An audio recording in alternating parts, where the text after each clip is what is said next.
সোনারপুরে নিহত তৃণমূল কর্মীর বাড়িতে দেখা করতে যাওয়ার সময় বিক্ষোভের মুখে পড়লেন অভিষেক বন্দ্যোপাধ্যায়। অভিষেককে লক্ষ্য করেই ধেয়ে আসে ডিম, ইট, এমনকি জুতো, কিল, চর, ঘুষিও ধেয়ে আসে তার দিকে।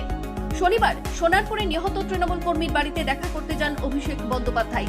তিনি মূল রাস্তা থেকে বাইকে করে কর্মীর বাড়িতে পৌঁছানোর চেষ্টা করেন, আর সেই সময় বিক্ষোভের মুখে পড়েন তিনি। মাথায় হেলমেট থাকলেও তাকে লক্ষ্য করে একের পর এক ধেয়ে আসে ডিম, ইট, পাটকেল, জুতো, চর, ঘুষি।